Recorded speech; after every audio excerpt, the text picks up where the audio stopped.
إن الحمد لله نحمده ونستعينه ونستغفره ونعوذ بالله من شرور أنفسنا ومن سيئات أعمالنا من يهده الله فلا مضل له ومن يضلل فلا هادي له وأشهد أن لا إله إلا الله وحده لا شريك له وأشهد أن محمدا عبده ورسوله أما بعد أعوذ بالله من الشيطان الرجيم يا أيها الذين آمنوا اتقوا الله حق تقاته ولا تموتن إلا وأنتم مسلمون يا أيها الناس اتقوا ربكم الذي خلقكم من نفس واحدة وخلق منها زوجها وبث منهما رجالا كثيرا ونساء واتقوا الله الذي تساءلون به والأرحام إن الله كان عليكم رقيبا يا أيها الذين آمنوا اتقوا الله وقولوا قولا سديدا يصلح لكم أعمالكم ويغفر لكم ذنوبكم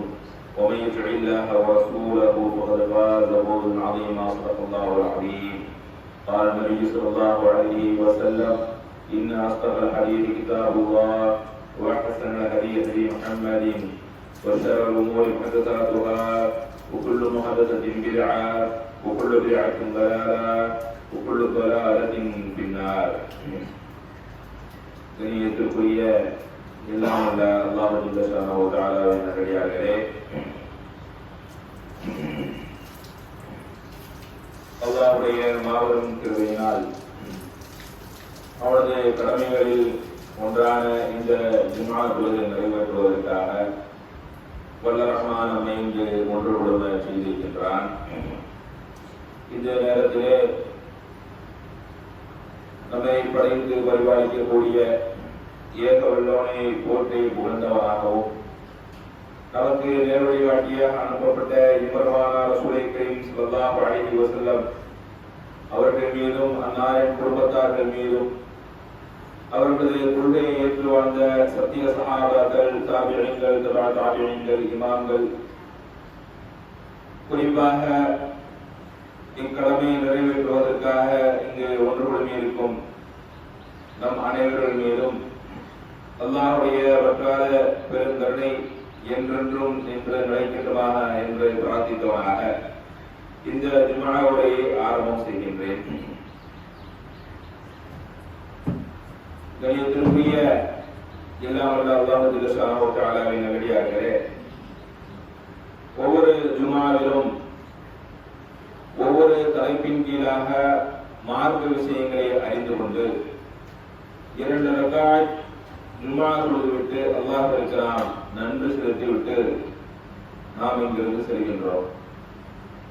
அந்த அடிப்படையில் இன்றைய தினம் நாம் தெரிந்து கொள்ளக்கூடிய முக்கியமான அம்சம் என்னவென்றால், இப்ராஹிம் நபி வாழ்வு தரும் படிப்பினை என்கிற தலைப்பின் கீழாக முழுக்க முழுக்க இப்ராஹிம் அலைஹிஸ்ஸலாம் அவர்களது வாழ்வு நமக்கு எப்படியெல்லாம் படிப்பினையாகவும் பாடமாகவும் அமைகிறது என்பதை பற்றி அறிந்து கொண்டு அதன் வழியிலே நாமும் நமது வாழ்க்கை முறைகளை அமைத்துக் கொள்வதற்காக வேண்டி இந்த தலைப்பை நாம் தேர்ந்தெடுத்திருக்கின்றோம்.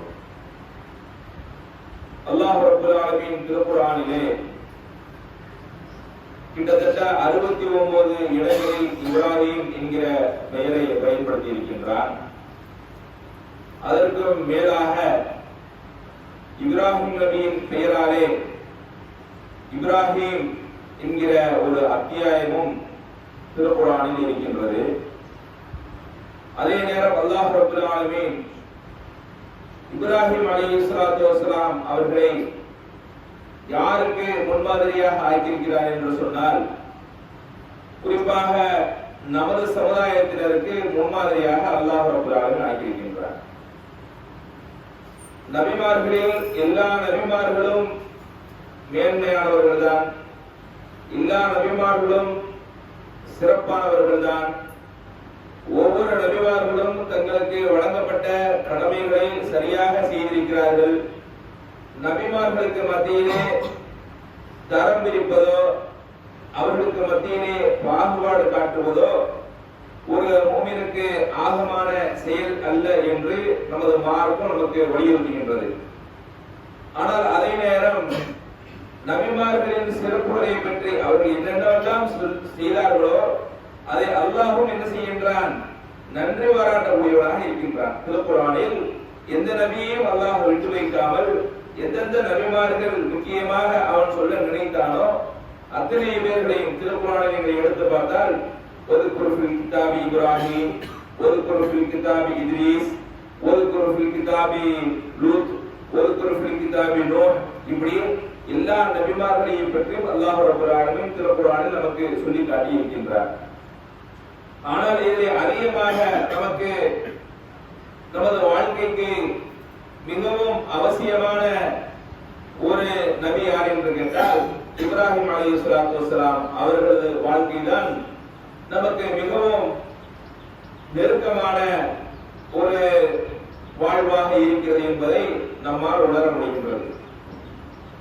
அல்லாஹ் திருக்குர்ஆனில் சொல்லி காட்டுகின்றான், குல் நபியே நீங்கள் கூறுங்கள், ஸதகல்லாஹு ஃபத்தபிஉ மில்லத இப்ராஹிம் ஹனீஃபா, அல்லாஹ் உண்மை கூறக்கூடியவன், நீங்கள் பின்பற்றுங்கள் மில்லத இப்ராஹிம் ஹனீஃபா, சத்திய வழியில் என்ற இப்ராஹிமின் மார்க்கத்தை நீங்கள் பின்பற்றுங்கள் என்று முஹம்மது நபி ஸல்லல்லாஹு அலைஹி வஸல்லம் அவர்களுக்கு அல்லாஹ் ரப்பல் ஆலமீன் சொல்லி காட்டுகின்றார்.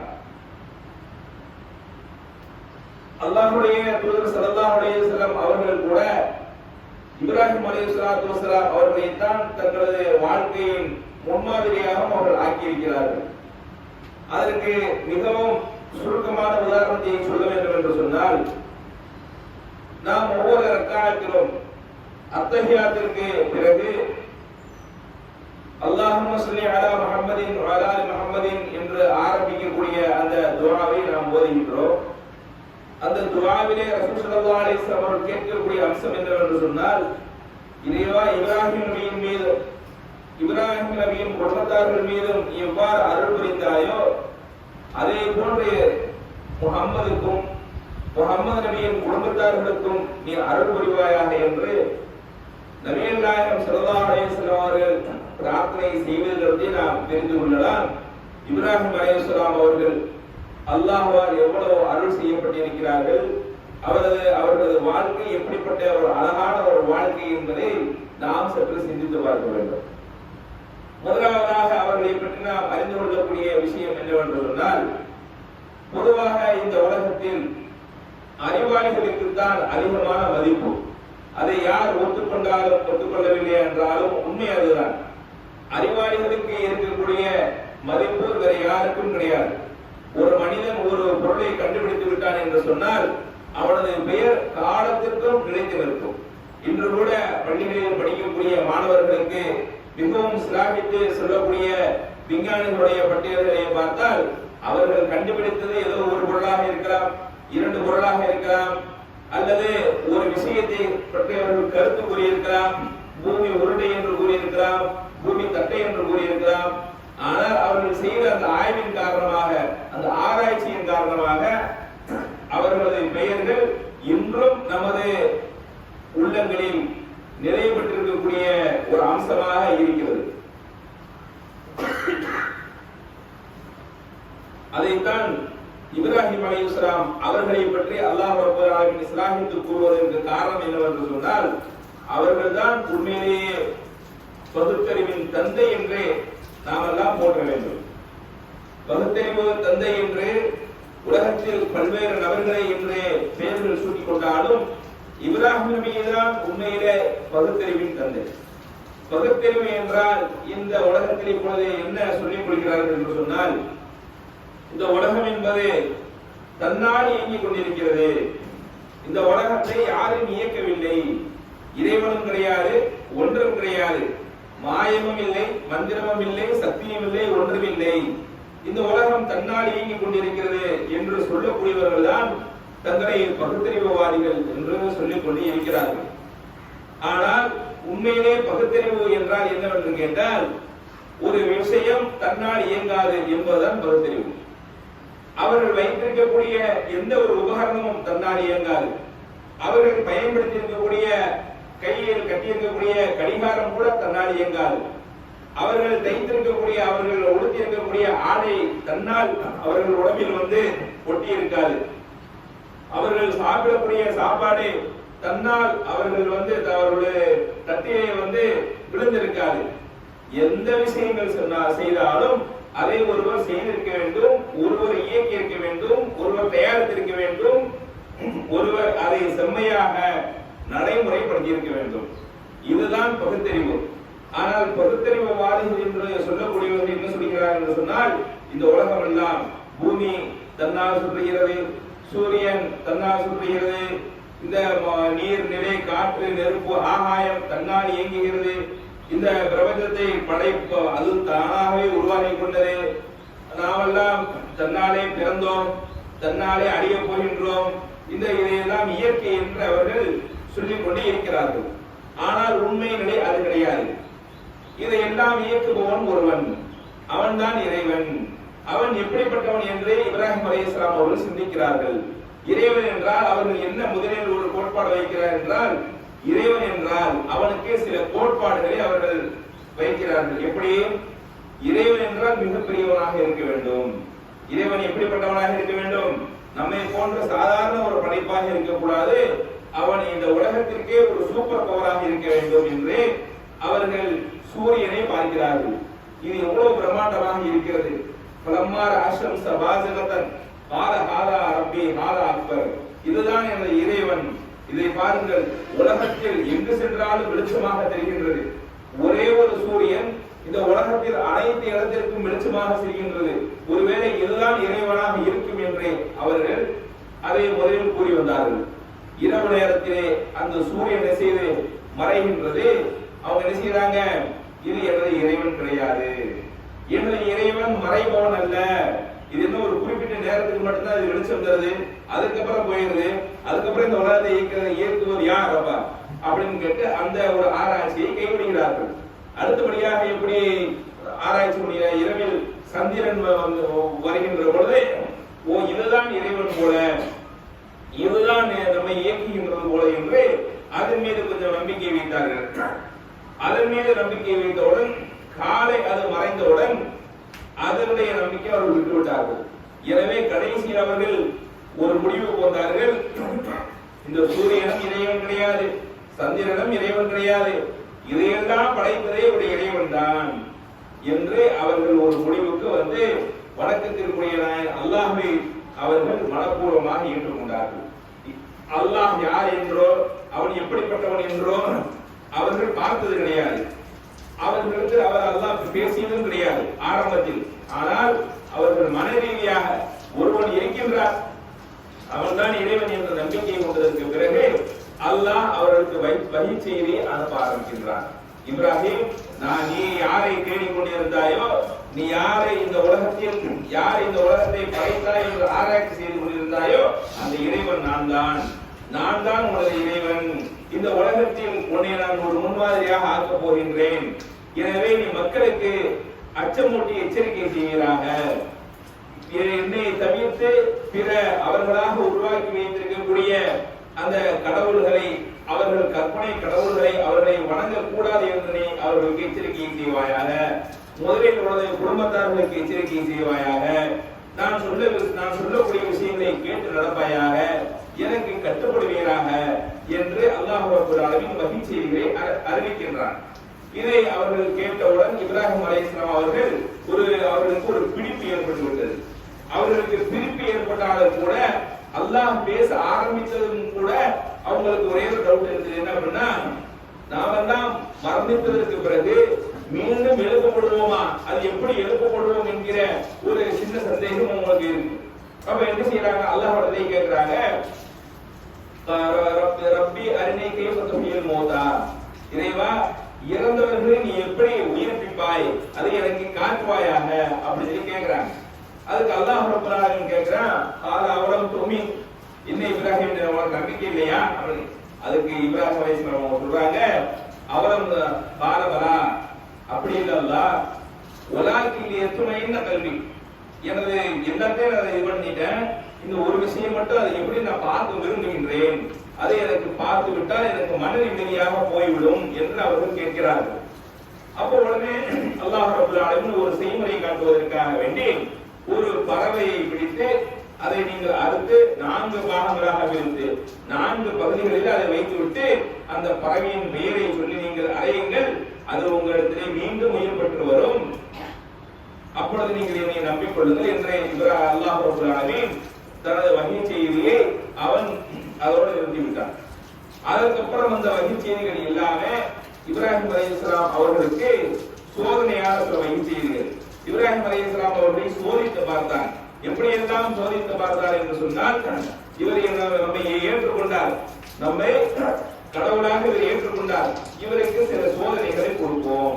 அப்போ ஒரு மூமின் முதலாவதாக இப்ராஹிம் அலைஹிஸ்ஸலாம் அவர்களது வாழ்க்கையிலிருந்து படிக்கக்கூடிய பாடம் என்னவென்று சொன்னால், இந்த உலகத்தில் நாம் ஒரு விஷயத்தை அல்லாஹ் என்ற நம்பிக்கையை கொண்டுவிட்டோம் என்று சொன்னால், வணக்கத்திற்குரிய நாயன் அல்லாஹ்வை தவிர வேறு யாரும் இல்லை என்கிற அந்த கொள்கையில் நாம் தெளிவானவர்களாக இருக்க வேண்டும்.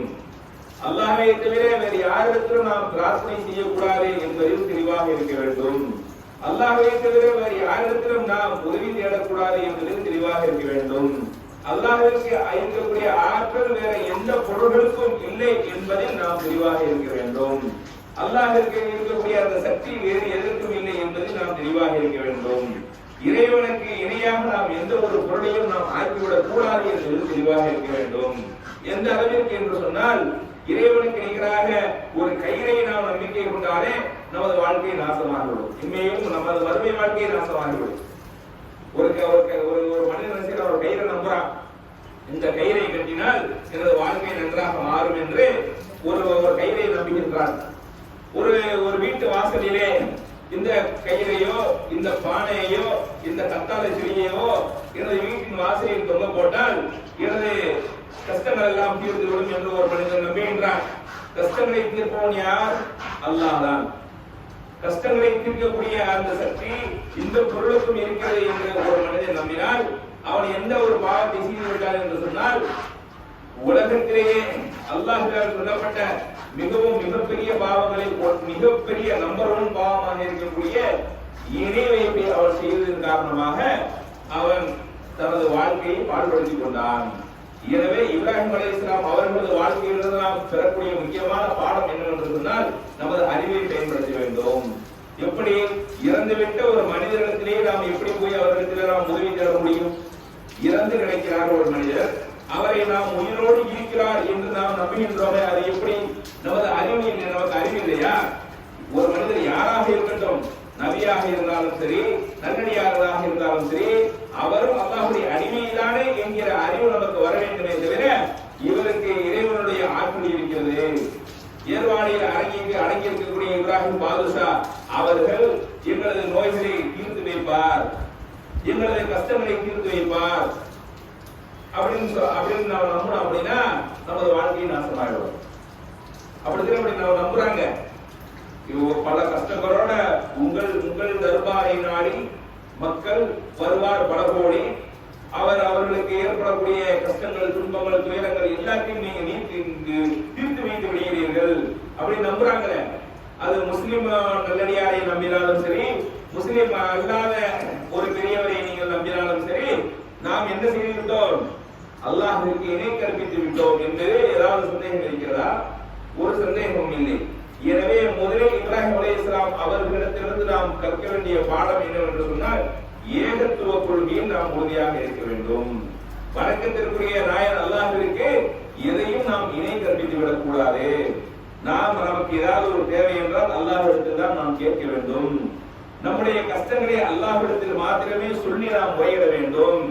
தகடு, தட்டு, தாயத்து, மாயம், மந்திரம், பில்லி, சூனியம், கண்ணீர் போன்ற மூட நம்பிக்கைகள் இஸ்லாத்தில் கிடையவே கிடையாது.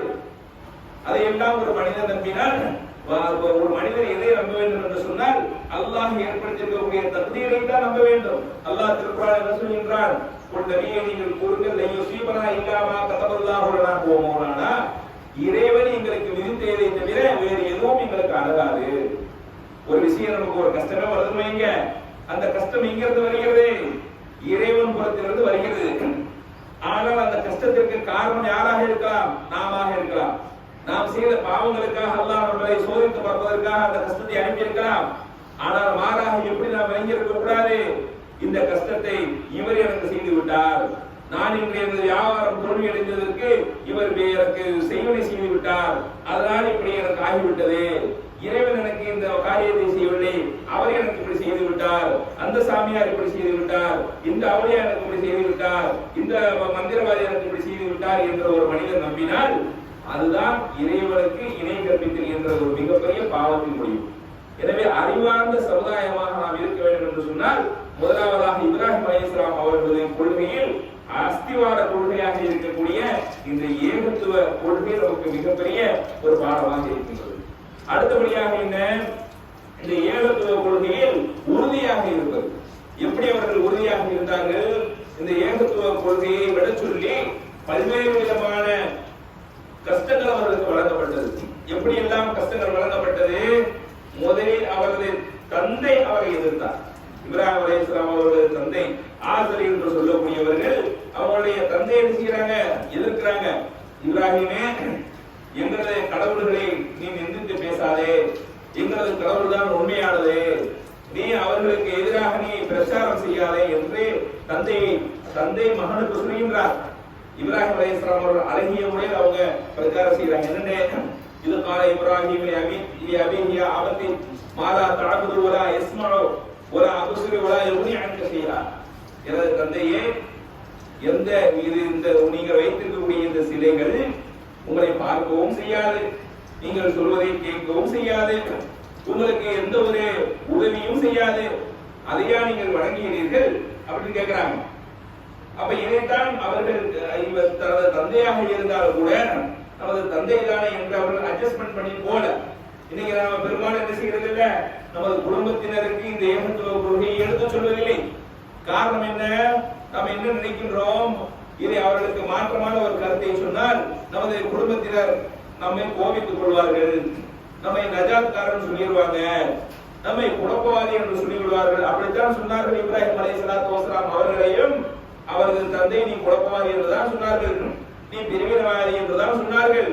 ஆனால் இப்ராஹிம் அலைஹிஸ்ஸலாம் அவர்கள் அதற்கெல்லாம் கலங்கவில்லை, அதற்கெல்லாம் அசரவில்லை. மாறாக என்ன செய்தார்கள்? நீங்கள் சொல்லுவதை சொல்லுங்கள். யா அபதி இன்னி அகாஃபு அய்யமஸ்ஸக் அதாபு மினர் ரஹ்மான் ஃபதகூன லிஷைத்தானி வலியா. ஷைத்தானுடைய பாதையை நீங்கள் பின்பற்றாதீர்கள். இறைவன் உங்களை, எனது ரஹ்மான் உங்களை தண்டித்து விடுவானோ என்று நான் பயப்படுகின்றேன். எனவே இந்த இணை வைப்பு காரியத்தை நாங்கள் நீங்கள் விட்டுவிடுங்கள் அப்படின்னு சொன்னாங்க. அதுக்கு அவர் தந்தை என்ன சொன்னாப்ல, யா இப்ராஹிம் அந்த அராகுபன் அன் ஆலிஹத் யா இப்ராஹிம் ல இல்லம் தன்தஹி ல அர்ஜுமன்னக வஹுஜுர்னி மலியா. எங்களது கடவுள்களை நிந்தித்து பேசுவதை நீ விட்டுவிடு, எங்களது கடவுள்களை பொய் என்று சொன்னாரே, நீ உடனே இங்கிருந்து கிளம்பி விடு. இல்லை என்று சொன்னால் நான் உன்னை கல்லால் அடித்து உன்னை விரட்டி விடுவேன் என்று இப்ராஹிம் அலைஹிஸ்ஸலாம் அவர்களது தந்தை இப்ராஹிம் நபியை வீட்டை விட்டு விரட்டி விடுகிறார்கள். இப்ராஹிம் அலைஹிஸ்ஸலாம் அவர்கள் அதற்கும் கலங்கவில்லை. அவர்கள் தனியாக செல்கிறார்கள். தனியாக சென்றும் கூட அவர்கள் இந்த கொள்கையை மக்களுக்கு மத்தியிலே எடுத்து சொல்லக்கூடியவராக இருக்கிறார்கள். அந்த நாட்டில் உள்ள அரசனுக்கு கூட எடுத்து சொல்கிறார்கள். பொதுவாக நாம் என்ன செய்கின்றோம், குடும்பத்தினருக்கு பயப்படக்கூடியவராக இருக்கின்றோம். அங்கு இருக்கக்கூடிய ஆட்சியாளன் எப்படிப்பட்ட ஆட்சியாளர் என்று சொன்னால் அவன் சொல்வதுதான் தீர்ப்பு. அவன் மரண தண்டனை என்று சொன்னால் அதை உடனடியாக நிறைவேற்றப்படும். அந்த மக்களும் இப்ராஹிம் நபி அலைஹிஸ்ஸலாத்து வஸலாம் அவர்கள் ஆரம்பத்தில் அவர்கள் மட்டும்தான் இருந்தார்கள் ஏகத்துவ கொள்கை. எந்த அளவிற்கு சொன்னால் அவர்களும் அவர்களது மனைவி அவர்கள் மட்டும்தான் ஏகத்துவ கொள்கை ஏற்றவர்களாக இருந்தார்கள். ஒரு நேரத்தில் ஒரு மன்னனால் பிரச்சனை ஏற்படுகின்ற பொழுது இப்ராஹிம் அலைஹிஸ்ஸலாம் எப்படி பிரச்சாரம் செய்து எப்படி துஆ செய்தாங்க தெரியுமா? இறைவா, இந்த கொடுங்கோல் ஆட்சியாளரிடமிருந்து எங்களை காப்பாற்று. ஒருவேளை நாங்கள் கொல்லப்பட்டு விட்டால் நாங்கள் இருவரும் தான் ஏகத்துவ கொள்கை ஏற்றவர்களாக இருக்கின்றோம். எங்களோடு இந்த ஏகத்துவம் முற்றுப்பெற்று விடுமா என்று நாங்கள் பயப்படுகின்றோம் அப்படின்னு அல்லாஹ்விடத்தில் பிரார்த்தனை செய்கிறார். அப்ப அதற்கு பிறகுதான் சங்கம் சங்கமாக மக்கள் சத்திய மார்க்கத்தை ஏற்று கையிலேயே வந்தாங்க. அப்ப இதையெல்லாம் எதற்காக சொல்கிறோம் என்று சொன்னால் ஏகத்துவ கொள்கையில் உறுதியாக இருப்பது மட்டுமல்ல, அது எவனாக இருந்தாலும் என்ன செய்ய வேண்டும், அந்த மன்னனிடத்திலே போய் சொன்னார்கள். மன்னன் என்ன சொன்னார்? மன்னனிடத்திலே போய் சொல்லும் பொழுது மன்னன் என்ன கேள்வி கேட்கிறார் தெரியுமா? மன்னன் உடனே கேட்கக்கூடிய கேள்வி, சரிப்பா நீ உன்னுடைய உறைவன் சொல்லி உன்னுடைய இணையம் என்னென்னலாம் செய்யும் அப்படின்னு கேட்டா, அதற்கு அவரு இப்ராஹிம் அலைஹிஸ்ஸலாம் சொன்னாங்க, எனது இறைவன் அவன் தான் உயிரை கொடுப்பவன், அவன் தான் உயிரை எழுப்பவன், அவன் தான் உயிரை கொடுப்பவன், அவன் தான் உயிரை எழுப்பவன். அதுக்கு இவனு சொல்றான், ஆமா நானும் உயிரை கொடுப்பேன், நானும் உயிரை எடுப்பேன், என்னால ஒருத்தரை கொல்லவும் முடியும், ஒருவனை கொல்லாமல் விடவும் முடியும் அப்படின்னு சொல்றான். அதுக்கு அடுத்தபடியாக இப்ராஹிம் அலைஹிஸ்ஸலாம் அவர்களுக்கு அழகான ஒரு வார்த்தை வைக்கிறாங்க, எனது இறைவன் சூரியனை கிழக்கில் உதிக்கக்கூடிய கிழக்கே உதிக்கக்கூடிய சூரியனை மேற்கே உதிக்க செய்வான், உன்னால் அப்படி மாற்றி உதிக்க செய்ய முடியுமா என்று கேட்கிறார்கள். அதோட அவன் வாயெடுத்து வைத்து கபர், அந்த காபிர் வாயெடுத்து போய்விட்டான். அல்லாஹ் அநியாயக்காரர்கள் நேரடி காட்ட மாட்டான் அப்படிங்கிறான். அதை இப்படி எல்லாம் தர்க்கம் செய்ததற்கு பிறகும் தங்களது அறிவார்ந்த வாதங்களை எடுத்து வைத்ததற்கு பிறகும் அந்த மன்னனுக்கு ஏற்றுக்கொள்வதற்கு மனமில்லை. இவரை இப்படியே விட்டா செயல்பட்டு வராது. நமது கடவுள்களுக்கு உதவி செய்ய வேண்டும் என்றால் இவரை என்ன செய்யலாம் அப்படின்னு கேட்கிறாங்க. மக்கள் என்ன சொல்லுவாங்க, இவரை இப்படியே விட்டா அப்படின்னா நமது கொள்கை நமது இணை வைப்பு கொள்கை இவர் அழித்து விட்டுருவார். எனவே என்ன செய்வோம், இவரை நெருப்புக்குள்ள கொடுக்க அப்படின்னு ஒரு மனதாக அங்கு முடிவெடுக்கப்படுகிறது. நெருப்புக்குள்ளதையும் போட்டாங்க. அல்லாஹ் என்ன செய்கின்றான், இப்ராஹிம் நபி அலைஹிஸ்ஸலாத்து வஸலாம் அவர்களை அந்த நெருப்பு குண்டத்திலிருந்து காப்பாற்றுகிறார். நபியை நீங்கள் அல்லாஹ் சொல்றான், இந்த நெருப்பு சொல்றான், கொள்ளாயா நாலு கூனிய பர்தவ சலாமன் அலா இப்ராஹிம், ஒரு நெருப்பே இப்ராஹிமின் மீது குளிர்ச்சியாகவும் சலாமத்தாகவும் ஆகிவிடும் என்று அல்லாஹ் சொல்லி காட்டுகின்றார். உடனே நெருப்பு அதே போன்று ஆகிவிடுகிறது. அவர்களை அந்த நெருப்பால் கொள்ள முடியவில்லை. மீண்டும் அங்கிருந்து வெளியே வருகிறார்கள். சரி, ஒருவேளை அந்த மக்கள் நல்ல அறிவுள்ள மக்களாக இருந்தால் இதை பார்த்தாவது திருந்துவார்களா என்ன? என்னப்பா இது நெருப்பு என்றால் ஒரு மனிதனை எரிக்கத்தானே செய்யும், இவரை எரிக்காமல் அப்படியே வெளியே வருகிறாரே அப்படின்னு அவர்கள் நம்பி அந்த இப்ராஹிம் அலைஹிஸ்ஸலாம் அவர்கள் கொள்கையை ஏற்றுக்கொண்டிருக்க வேண்டுமா இல்லையா? பெரும்பாலான மக்கள் ஏற்றுக்கொள்ளவில்லை. ஆனால் சில பேர்களுக்கு அல்லாஹ் அதன் மூலியமாக நேர் வழியை கொடுத்தார். அடுத்தபடியாக என்ன, இப்ராஹிம் அலைஹிஸ்ஸலாம் அவர்களது குடும்பத்தார்கள் மூலமாக சில சோதனைகளை கொடுத்தார். பிள்ளைகளை நீண்ட நாட்கள் பிள்ளை இல்லாமல் திடீரென்று அல்லாஹ் ரப்பல் ஆலமீன் வயோதிகமான காலத்திலே பிள்ளையை கொடுத்து, இந்த உலக வாழ்க்கையை நீ எப்படி இருக்கின்றாய், இந்த உலகத்தை நீ எப்படி நேசிக்கின்றாய், நான் சொன்னால் அதை நீ எப்படி எடுத்துக் கொள்வாய் என்று பார்க்கும் விதமாக இஸ்மாயில் அலைஹிஸ்ஸலாம் அவர்களை நீ எனக்காக பலியிட்டு விடு என்று அல்லாஹ் ரப்பல் ஆலமீன் ஒரு சோதனை வைக்கின்றான். இஸ்மாயில் அலைஹிஸ்ஸலாம் அவர்கள்ட்டே போய் சொல்றாங்க, மகனே, நான் கனவுல இன்னி ஆராஃபில் மனாமி அன்னி அது பகக்க, கனவில் உன்னை அறுப்பதாக நான் கனவு கண்டேன், அதை பத்தி நீ என்ன நினைக்கிற அப்படின்னு கேட்கும் பொழுது இஸ்மாயில் அலைஹிஸ்ஸலாம் அவர்கள் என்ன செய்யறாங்க, இஃபஅல் மா துமர், அல்லாஹ் உங்களுக்கு எதை ஏவி இருக்கிறார் அதை நீங்கள் செய்வாப்பா, சத்தஜிதுனி இன்ஷா அல்லாஹ் மினஸ் சாபிரீன், நிச்சயமாக நீ பொறுமையாளர்களில் ஒருவராக பார்ப்பீங்க அப்படின்னு சொல்றாங்க. அப்ப எந்த அளவிற்கு அவர்கள் அல்லாஹ்விற்காக வேண்டி தான் நேசித்த, அதாவது பாருங்க, ஒரு மனிதன் இந்த உலகத்தில் உனது உயிரை புரி என்று கேட்டால் கூட என்ன செய்வான், கொடுத்து விடுவான். அல்லாஹ் நம்பிக்கையுள்ள ஒரு மனிதன் கேட்டால் கொடுத்து விடுவான். ஆனால் தனது உயிருக்கு உயிராக கருதக்கூடிய நீண்ட நாட்களாக இல்லாமல் ஒரு குழந்தை அல்லாஹ் தந்திருக்கின்றான். அந்த குழந்தையின் உயிரை கேட்டால் இப்ராஹிம் நபிக்கு எந்த அளவிற்கு மனம் சஞ்சலப்பட்டிருக்க வேண்டும். நாம அவங்க என்ன செஞ்சிருப்போம், யா அல்லாஹ் என் குழந்தைய வேண்டாம் விட்டுரு, என்னுடைய உயிரை வேண்டாம் தர்றேன் எடுத்துக்க அப்படின்னு அல்லாஹ்வுக்கு ஒரு சின்ன ஒரு இதாச்சு, நான் உயிரை தர்றேன், எப்படியாச்சும் இந்த டீல் எப்படி பேசிக்கிறோம்னு சொல்லி அல்லாஹ்விடத்துல நம்ம செய்வோம், சில டீல் பேசி இருப்போம். ஆனா இப்ராஹிம் அலைஹிஸ்ஸலாம் அவங்க அப்படி கேட்கல. ஏன்? அல்லாஹ் கேட்டு விட்டால், இது கால லஹு ரப்புஹு அஸ்லிம், இப்ராஹிம் நபிக்கு கட்டுப்படுங்கள் என்று சொல்லிவிட்டால் அவங்களுடைய வார்த்தை என்னவா தான் இருக்குமா, அஸ்லம்து லிரப்பில் ஆலமீன், அகிலங்களை படைத்து பரிபாலிக்கக்கூடிய அந்த ரப்புல் ஆலமீனுக்கு நான் கட்டுப்பட்டு விட்டேன். வேற பேச்சே கிடையாது, வேற சிந்தனையே கிடையாது. என்ன போய் நம்ம இருக்கிற அல்லாஹ் கேட்கிறானா கொடுத்துருவான், அல்லாஹ் செய்ய சொல்றானா செஞ்சிருவான். இப்படித்தான் ஒரு மூமின் இருக்க வேண்டும். இதற்கெல்லாம் அல்லாஹ் என்ன செய்றார், திரும்ப திரும்ப திரும்ப என்ன செய்றார், இப்ராஹிம் நபியின் போது இப்ராஹிம் நபியுடைய மார்க்கத்தை நீங்கள் பின்பற்றுங்கள், இப்ராஹிமை நீங்கள் பின்பற்றுங்கள், முஹம்மது நபி ஸல்லல்லாஹு அலைஹி வஸல்லம் அவர்களுக்கு இப்ராஹிமை நீங்கள் பின்பற்றுங்கள் என்பதால் அல்லாஹ் அறிவுரை கூறியிருக்கிறார் என்று சொன்னால், இப்ராஹிம் நபிதான் மிகப்பெரிய ஒரு முன்மாதிரியாக இருக்கிறார்கள் என்பதை நாம் சற்று சிந்தித்து பார்க்க வேண்டும். இப்ராஹிம் நபியை பற்றி சொல்ல வேண்டும் என்று சொன்னால் இன்னும் அடுக்கிக் கொண்டே போகலாம், ஏராளமான செய்திகள் இருக்கிறது. எனவே இன்று நாம் தெரிந்து கொண்ட செய்திகளை நமது வாழ்க்கையில் ஏற்று நடக்கக்கூடிய நன்மக்களாக வல்லரசானவரை ஆக்கியவர்கள் என்று கூறி இந்த முதல் உரையுடன் சொல்கின்ற வாகனமான அல்ஹம்துலில்லாஹி ரப்பில் ஆலமீன்.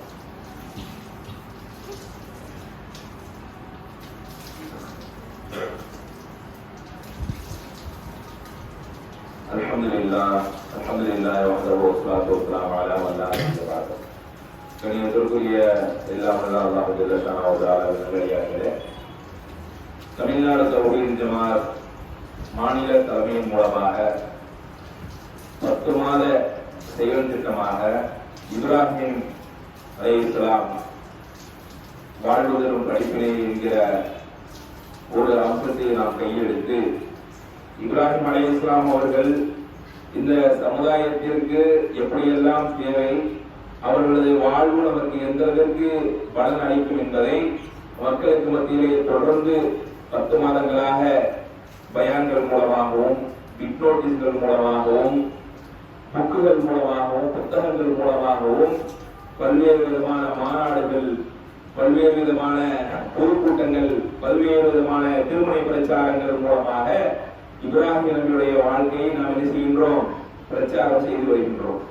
அதனுடைய முத்தாய்ப்பாக ஒவ்வொரு மாவட்டங்களிலும் அந்தந்த மாவட்ட தலைநகரங்களிலே அதை முடிக்கும் விதமாக இந்த மாநாடுகளை நடத்தி கொண்டிருக்கிறார்கள். அந்த அடிப்படையிலே தமிழ்நாடு தௌஹீத் ஜமாத் ராமநாதபுரம் தெற்கு மாவட்டத்தின் சார்பாக இன்ஷா அல்லாஹ் வரக்கூடிய ஞாயிற்றுக்கிழமை அன்று நமது கீழக்கரை முள்ளுவாடி அருகாமையில் இருக்கக்கூடிய அந்த நத்தம் ரோட்ல சாயக்கடை அப்படின்னு சொல்லுவோம்ல, அதுக்கு பக்கத்துல மத்தியின் ரெஸ்டாரண்ட், மத்தியின் லாட்ஜுக்கு பக்கத்துல ஒரு நிலப்பரப்பில் தமிழ்நாடு தௌஹீத் ஜமாத் ராமநாதபுரம் தெற்கு மாவட்டம் ஏற்பாடு செய்திருக்கக்கூடிய தௌஹீத் முழக்க மாநாடு என்கிற ஒரு மிகப்பெரிய ஒரு புரோகிராம் ஏற்பாடு செய்யப்பட்டிருக்கின்றது. இந்த நிகழ்ச்சியிலே இன்ஷா அல்லாஹ் மதியானம் 3 மணிக்கெல்லாம் இந்த நிகழ்ச்சி ஆரம்பமாகிவிடும். இரவு சுமார் ஒரு 9 மணியிலிருந்து 9:30 மணி அளவில் இந்த நிகழ்ச்சி முடிவடைந்துவிடும். இந்த நிகழ்ச்சியிலே ஆரம்ப கட்டமாக பெண்கள் மற்றும் ஆண்கள் தனித்தனியாக பங்கு பெறும் வகையிலே இஸ்லாமிய கண்காட்சி அரங்கங்கள் நிறைய ஏற்பாடு செய்திருக்கின்றோம். அதே போன்று தனித்தனி கழிப்பறை வசதிகளை ஏற்பாடு செய்திருக்கின்றோம். அதே போன்று தனித்தனி தொழுகை அறைகளை நாம் ஏற்பாடு செய்திருக்கின்றோம்.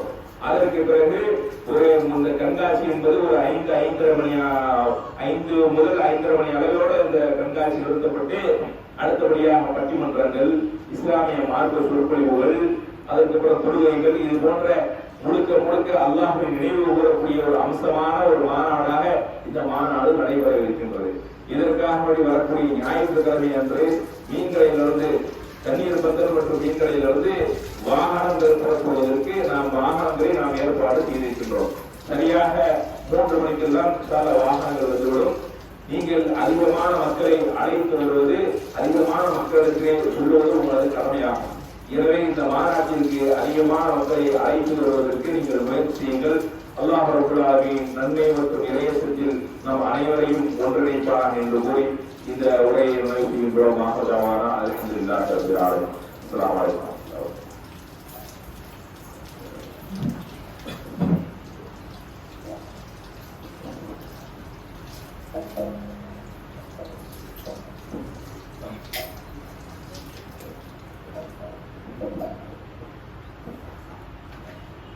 الله أكبر الله أكبر أشهد أن لا إله إلا الله أشهد أن محمدا رسول الله حي على الصلاة حي على الفلاح قد قامت الصلاة قد قامت الصلاة الله أكبر الله أكبر لا إله إلا الله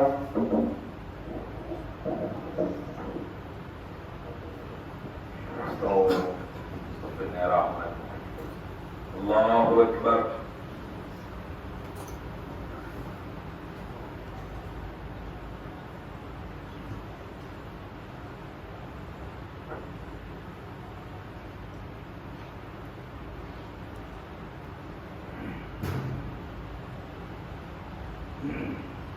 الحمد لله رب العالمين الرحمن الرحيم مالك يوم الدين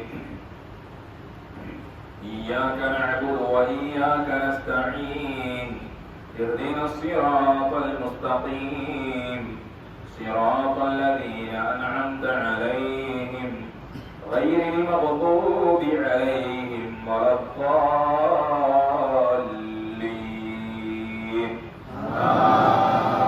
آمين.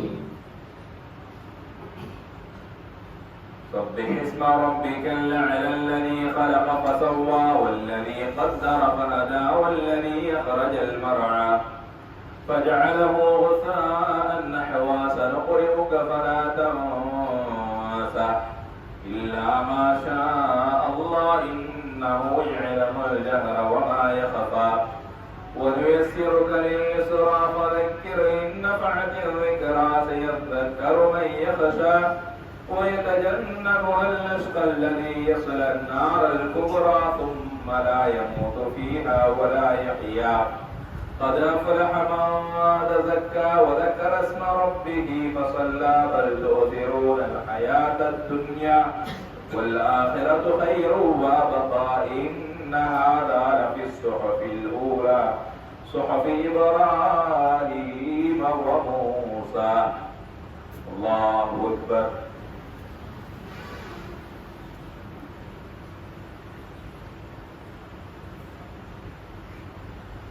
سمع الله لمن حمده. الله أكبر.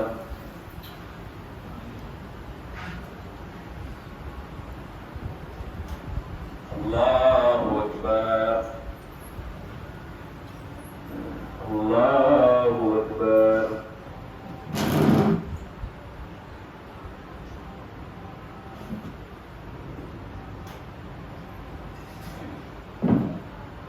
الله أكبر. الحمد لله رب العالمين الرحمن الرحيم مالك يوم الدين إياك نعبد وإياك نستعين اهدنا الصراط المستقيم صراط الذين أنعمت عليهم غير المغضوب عليهم ولا الضالين.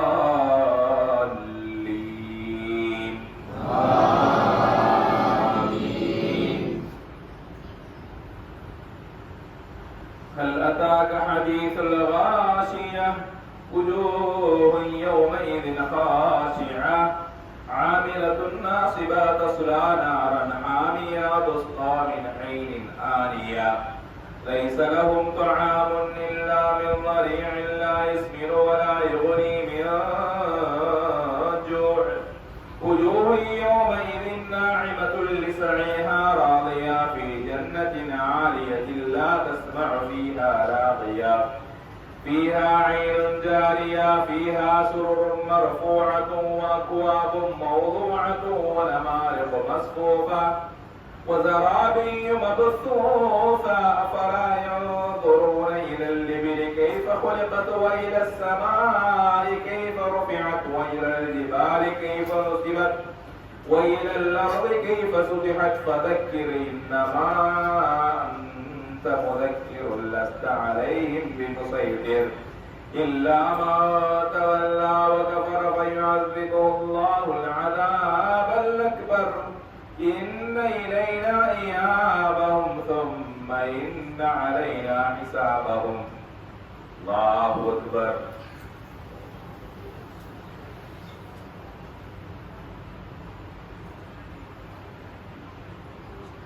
سمع الله لمن حمده.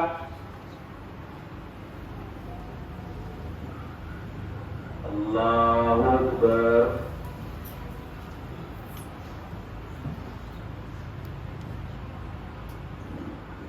الله أكبر. الله أكبر.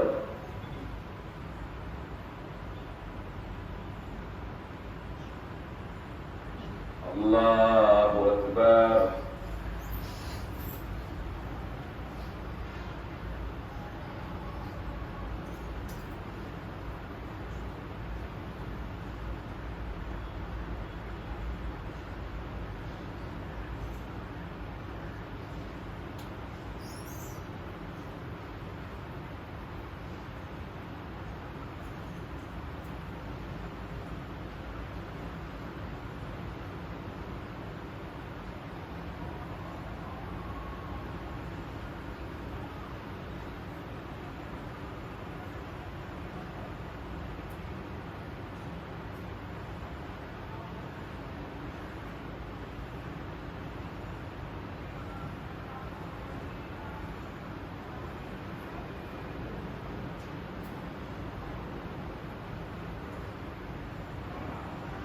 السلام عليكم ورحمة الله. السلام عليكم ورحمة الله.